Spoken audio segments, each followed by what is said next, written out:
sejahtera. Saya Muhammad Afizi Benzar dan rakan saya, Nur Haziq Faris bin Rozali.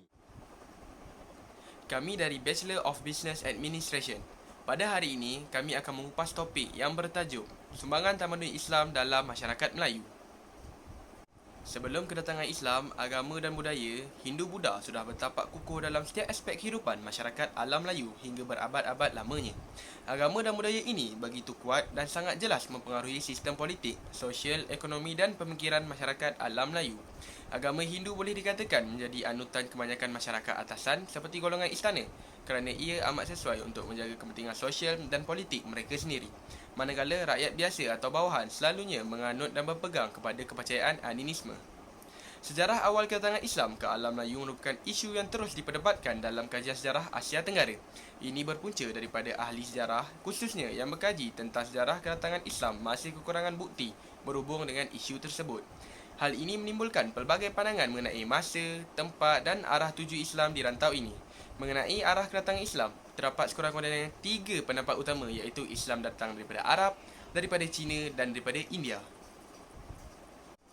Namun demikian, secara umumnya, kedatangan atau pertapakan Islam dan perkembangannya di Kepulauan Melayu telah berlaku pada abad ke-12 Masihi atau ke-13 Masihi. Ia tersebar di Sumatera diikuti oleh Melaka pada abad ke-15 Masihi dan kemudiannya oleh Pulau Jawa.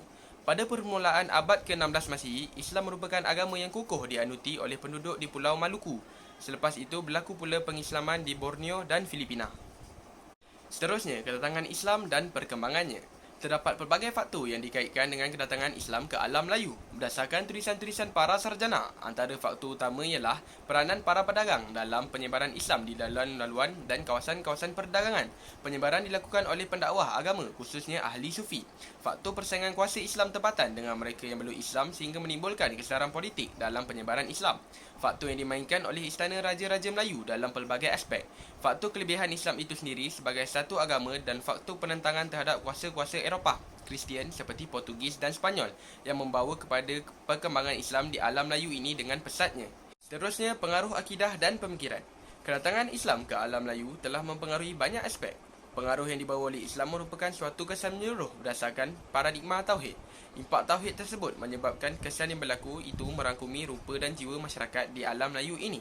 Pengaruh tersebut bukan hanya melibatkan pertukaran watak luaran tetapi terkesan daripada falsafah dan pemikiran Islam yang tulen.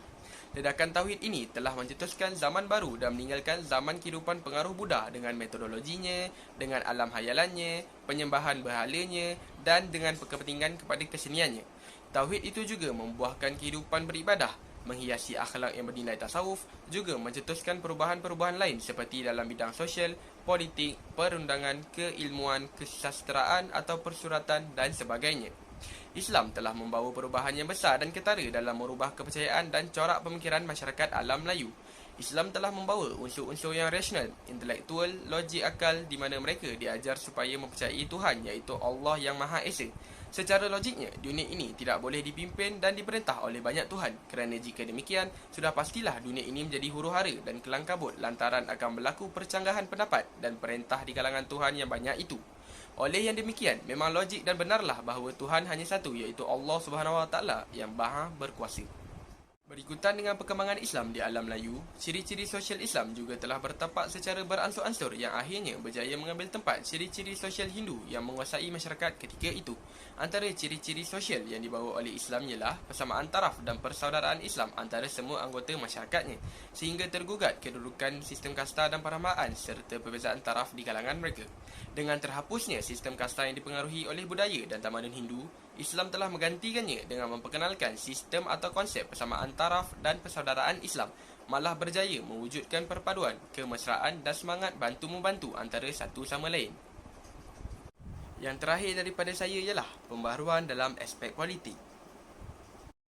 Salah satu aspek utama perubahan dalam bidang politik dan pentadbiran ialah Islam berjaya mempengaruhi sifat dan watak pemerintah atau sultan yang bertahta di kebanyakan negeri di rantau ini ketika itu. Rata-rata struktur politik atau pemerintahan Islam di alam Melayu mengemalingkan seluruh tenaga rakyat bagi memperjuangkan atau mempertahankan ajaran Islam, negara dan umatnya.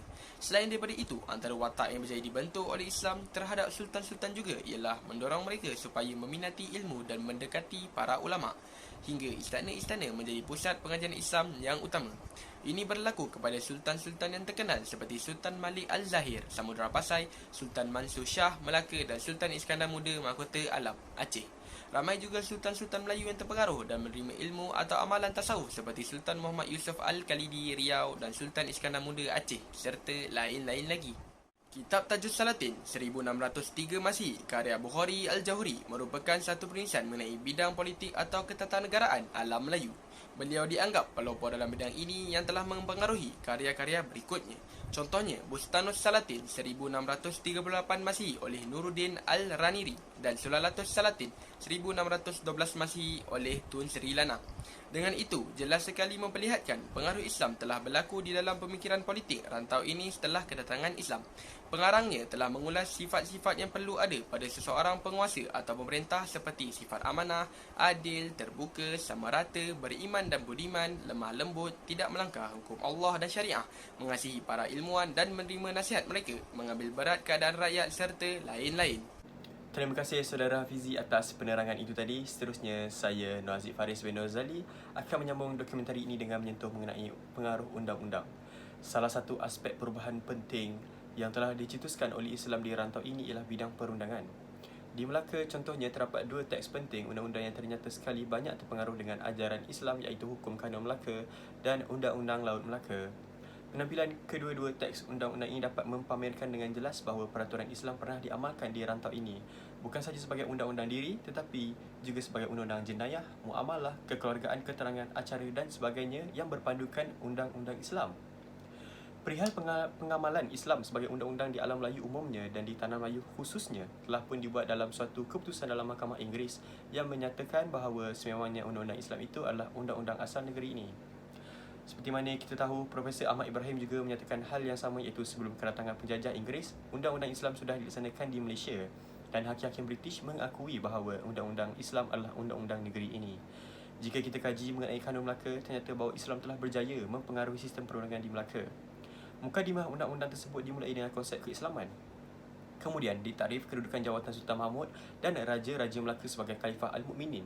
Terdapat satu fasad undang-undang tersebut berhubung dengan menteri-menteri, pegawai istana dan pasukan tentera supaya mereka hendaklah bertindak berdasarkan firman Allah di dalam Al-Quran dan menjalankan suruhannya untuk membuat kebaikan dan mencegah dari kemungkaran. Islam juga memainkan peranan yang besar dalam sistem pemerintah Melayu di Terengganu. Dari beberapa fakta sejarah yang ditemui, dapatlah ditegaskan bahawa Terengganu juga merupakan antara negeri-negeri di tanah Melayu yang telah pun menerima Islam selewat-lewatnya pada abad ke-13 Masihi. Pada catatan di atas batu bersurat Terengganu, terdapat bukti bahawa hukum Islam mengenai kesalahan berzina dilaksanakan di negeri itu sejak tahun 1303 Masihi lagi. Oleh itu, ternyatalah bahawa undang-undang Islam telah terlaksana di negeri tersebut. Malah, terbukti betapa pentingnya peranan Terengganu sebagai kawasan pengaruh Islam ketika itu. Hal tersebut dapat dibuktikan melalui catatan batu bersurat mengenai hukum jenayah dan muamalah Islam, seperti menerangkan kesalahan orang-orang yang mencuri, berzina dan perkara-perkara yang berhubung dengan hutang piutang. Dalam sistem pemerintahan Aceh pula terdapat keterangan mengenai kedudukan Islam dalam pentadbiran negeri itu. Snow dalam tulisannya The Alchemist mendakwa bahawa undang-undang Islam amat kuat dilaksanakan di Aceh berbanding dengan negeri-negeri lain di alam Melayu. Jawatan pentadbir undang-undang tertinggi di bawah Kesultanan Aceh ialah Khadim Malik Al-Adil, manakala di setiap kampung terdapat ketuanya sendiri yang merupakan pemimpin masyarakatnya sekaligus merupakan seorang imam bertanggungjawab bagi pentadbiran dalam urusan-urusan agama. Baiklah, seterusnya mengenai kesedaran tentang ilmu pengetahuan. Kedatangan Islam ke rantau ini telah banyak memberi kesedaran dalam aspek pendidikan dan ilmu pengetahuan masyarakat Melayu. Islam telah melahirkan semangat keilmuan di kalangan penduduknya untuk mencari dan mempelajari ilmu pengetahuan. Menurut Profesor Syed Muhammad Naqvi Al-Atas bahawa Islam membawa semangat rasionalisme dan intelektualisme bukan sahaja di kalangan istana dan keraton, malah sampai juga dengan lebih merebak di kalangan rakyat jelata. Faktor asasi yang merupakan punca kesedaran atau punca revolusi kebudayaan ini ialah penjelasan rasional mengenai konsep perihal wujud yang dibawa untuk pertama kalinya oleh Islam. Kedatangan Islam telah berjaya memberi kesedaran kepada masyarakat di alam Melayu ke arah bersifat ilmiah dan saintifik serta dapat meninggalkan era sebelumnya yang mengutamakan sesuatu yang bersifat tahyul dan hayalan untuk menuju ke sesuatu yang berbentuk realistik. Semenjak penerimaan Islam, kegiatan agama, ilmu dan pendidikan Islam diusahakan secara bersungguh-sungguh oleh para ulama' dan pendakwa Islam. Seluruh masyarakat termasuk raja dan kerabat, pembesar serta rakyat jelata didedahkan dengan ilmu pengetahuan Islam, maka secara langsung atau tidak langsung telah mengubah persepsi atau tanggapan masyarakat terhadap pegangan agama, kebudayaan dan ilmu pengetahuan. Perkembangan sistem pendidikan di alam Melayu telah membawa kepada perkembangan melalui ilmu pengetahuan. Antara jenis ilmu yang saya diambil berat ialah ilmu syariah atau naqliyah yang merangkumi 3 asas utama agama Islam iaitu usuluddin, fiqh dan tasawuf. Kitab-kitab yang menjadi rujukan utama ialah Al-Dur Al-Manzum oleh Al-Shirazi, Ihya Ulum Al-Din oleh Imam Al-Ghazali dan Minhaj Al-Talibin oleh Imam Al-Nawawi. Pendidikan dan ilmu pengetahuan Islam ini tersebar luas ke kawasan-kawasan persekitaran alam Melayu seperti Jawa, Banjar, Riau, Patani, Terengganu, Kelantan dan lain-lain lagi. Baiklah, isi yang seterusnya mengenai perkembangan perbahasaan dan penulisan. Bahasa Melayu juga menjadi bahasa perantaraan dan bahasa ilmu di kawasan alam Melayu sekitar abad ke-15 Masihi hingga ke-17 Masihi. Melaka contohnya sebagai sebuah pelabuhan antarabangsa ketika itu dikunjungi oleh para pedagang dan pendakwah dari pelbagai negara di dunia. Bahasa Melayu diguna pakai dalam pertuturan oleh berbagai bangsa yang datang dan berurusan di pelabuhan tersebut. Malah bahasa ini dikatakan telah menjadi salah satu bahasa umat Islam yang tertinggi bilangan penggunanya. Ia menjadi bahasa rasmi pada lebih daripada 100 juta umat manusia di alam Melayu, iaitu sebagai bahasa utama ataupun lingua franca di rantau ini. Satu hal yang sangat penting diberi tumpuan ialah aspek tulisannya. Kedatangan Islam di rantau ini telah memperkenalkan tulisan Jawi dalam bahasa Melayu. Tulisan ini mempunyai hubungan yang rapat dengan tulisan atau huruf Arab sebagai bahasa Al-Quran dan huruf Parsi. Seiring dengan kemunculan bahasa Melayu bertulisan Jawi tersebut, maka bermulalah perkembangan sastera tulisan. Sedangkan sebelumnya cuma terdapat sastera lisan sahaja, iaitu fungsi penulisan dan kesusasteraan telah bertukar. Malah, ketokohan Hamzah Al-Fansuri dalam bidang penulisan sangat ketara sehingga dapat mewarnai alam intelektual di rantau ini. Mungkin kerana sifat-sifat intelektualisme yang begitu menonjol dalam karya-karyanya, itulah yang menyebabkan Profesor Sheikh Muhammad Nakib Al-Atas meletakkannya sebagai bapa sastera Melayu moden dan sekaligus sebagai pelopor syair Melayu. Berkaitan itu, perkara yang paling penting di sini ialah mengenai bahasa Melayu yang telah diguna sebagai bahasa pengucapan intelektual dengan abjad Arab iaitu Jawi sebagai media tulisannya. Hasil dari kegiatan intelektualisme ini bermulanya detik pembangunan rasionalisme yang tidak pernah berlaku di mana-mana pun sebelumnya di alam Melayu. Zaman ini juga telah membawa perubahan pada pandangan hidup dan dasar kebudayaannya serta mengubahnya dari dasar estetik kepada dasar saintifik. Baiklah, kita sudah sampai ke penutup. Di sini, saya dapat menyimpulkan bahawa kedatangan Islam ke alam Melayu telah memberi kesan yang besar dan meluas dalam kehidupan masyarakatnya. Sehingga dengan itu, telah berjaya merealisasikan ajaran dan tuntutan Islam di kalangan mereka secara berkesan. Sekaligus dapat mengangkat martabat mereka ke tahap yang lebih baik dan bermaruah. Keadaan tersebut berlaku dalam pelbagai aspek kehidupan mereka, baik di kalangan individu, keluarga, masyarakat ataupun negara.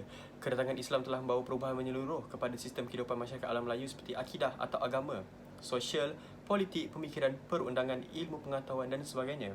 Namun, masih terdapat sebahagian bentuk budaya atau adat dari pengaruh Hindu sebelumnya diamalkan seperti bersanding dalam majlis perkahwinan dan lain-lain lagi.